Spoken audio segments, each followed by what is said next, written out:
Hello everyone, welcome back to JP's Budget Collecting and our weekly look back at the CBSI Hot Top 10 from 6 months ago. As always, this series is just about trying to understand what made these books hot at the time, whether or not they've sustained that value or fallen back, and what factors have played into that so that we can all make wiser decisions about what books we want to chase and what hot books we want to wait and be patient on. This week, we're looking back at the books from August 17th, 2018, and I'm recording this on February 15th, 2019. So without further ado, let's get into the list. This week's list, if it has anything, has a theme of buyer beware to me. There were a lot of books on this list that were kind of hot new books at the moment. Most of them have not sustained that kind of value. So with that, let's get started with number 10 on the list, which is Riptide number 1. This is a repeat participant in our list. It was on the list last week, and it's on the list again this week. Riptide number 1 continued to be kind of the hot indie book of the moment. It had a lot of buzz. These books were going for $20 to $30 at that point, and it was a low print run book that people were really talking about, and it had really just jumped up.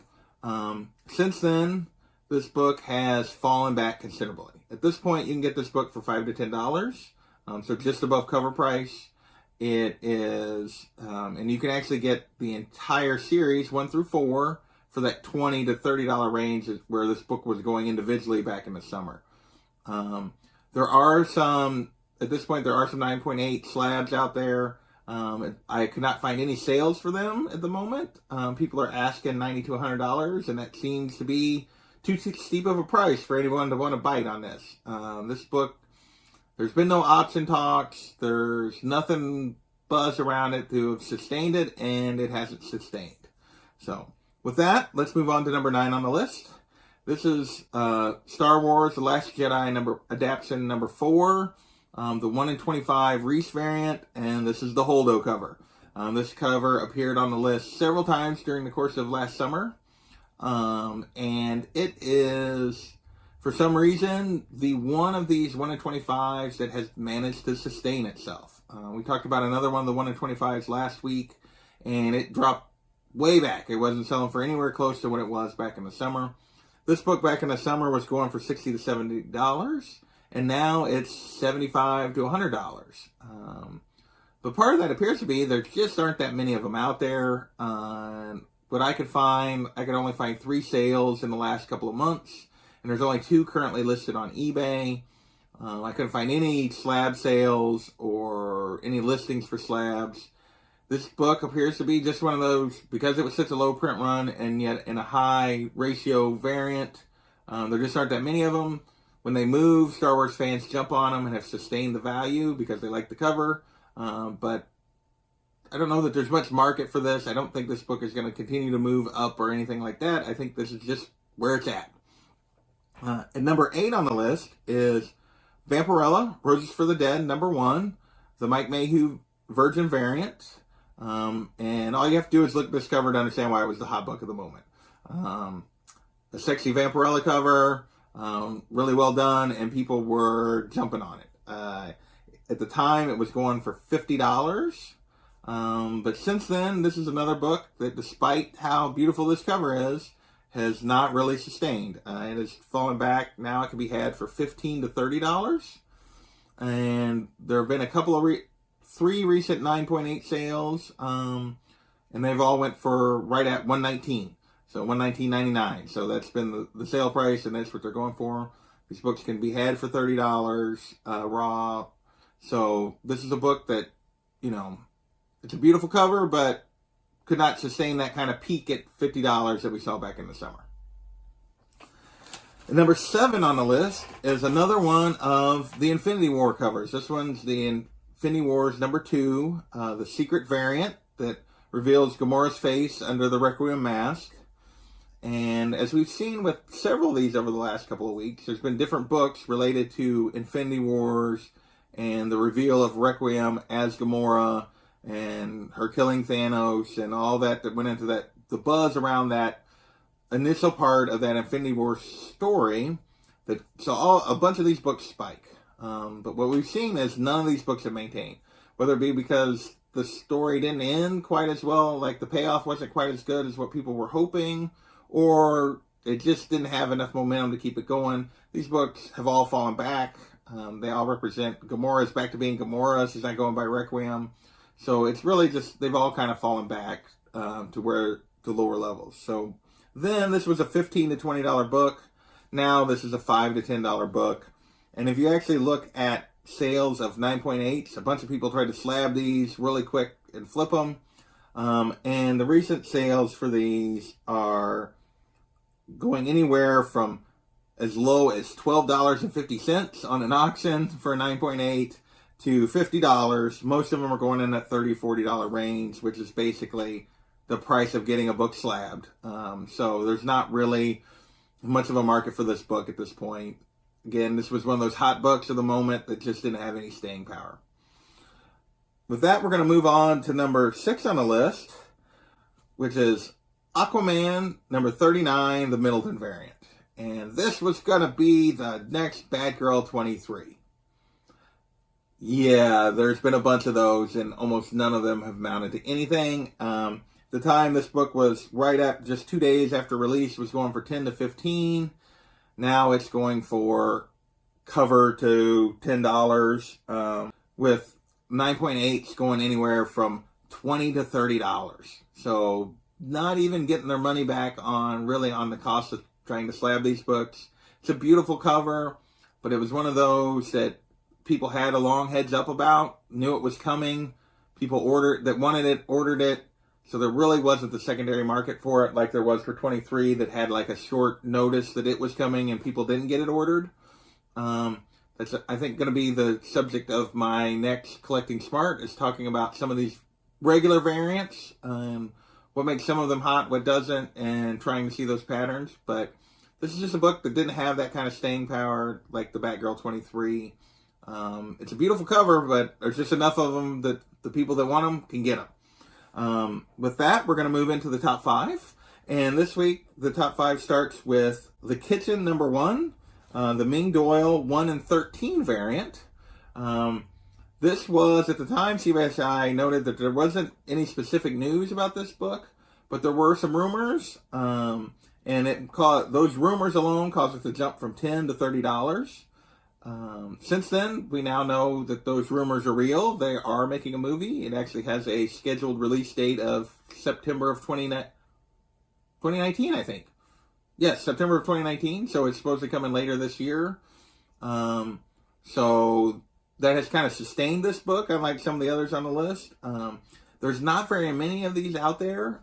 I could only find 2 recent sales. They were still in that $30 range. I think I only saw 3 currently listed on eBay. There's only 8, make sure I'm looking at this right. Yeah, only 8 books on the census of this cover, and only 3 recent sales of slab books on Go Collect, and those were at 3 different grades. So there's 198, 196, and 192, I think, that had sold. So this is a book that there's so few of them out there, it's hard to get a good idea of what the price is, particularly on like a slab copy, but the raw copies continue to maintain that $30 value. So with that, we're going to move into number 4, which is kind of an odd book to see on a hot top 10 list, at least to me. This is Amazing Spider-Man Free Comic Book Day 2007. And this is the first appearance of Jackpot and Mr. Negative. And if you play PlayStation or then in the Spider-Man game, then you know that Mr. Negative was going to be the big villain, or one of the big villains in the Spider-Man game. I haven't played it, so I don't know for sure, but I think he's the main villain of that story. And so this book was jumping, a free comic book day that was selling then for $20 in anticipation of that game coming out. So this book had some heat, even though it was a free book originally. Now it's still going for $5 to $15, so it has come back from that $20 kind of peak, but $5 to $15 for what was a free book, I feel like a free comic book day book, which means there's a bunch of them out there. I feel like that's a pretty good price for that it's managed to sustain that. So this book continues to do pretty well. I see it really ever doing much more than this, but it is a book that has managed to maintain at least some value for a free book. That's pretty good. And number 3 on our list is The Rejected. Number 1, and I think there might have only been a number 1. I'm not sure about that on this one. But there was only 1,600 of these of the first prints that were made. So it has super low print run. It had a lot of buzz. And this book then was going for $20 to $30. Now this is kind of the exception to our rule for the most part of these books that we've been looking at today. As it's now going for $35, seems to be. Check my note here. So, okay, yeah, I want to make sure the note on this. So this book seems to be fairly consistently selling at a buy it now price for $35. But all the recent auctions, and there hasn't been a lot of them, but there's been 3 or 4 in the last couple of months, like buy it now $35, buy it now $35, auction under $20. So while there's a market for this book, there's not a big market for this book. So the listers all keep listing the buy it nows in that $35 to $40 range, and they about once a week or so they get somebody to bite on it. But anytime it goes to an auction and they start it low, this book doesn't have enough bidders to sustain it. It's dropping out at under $20. So this is another book that appears to, it seems to have maintained value, at least in the buy it now prices. But in terms of actually having a lot of demand, doesn't seem to have it. So it has been a little bit of an exception in that it has maintained that early value.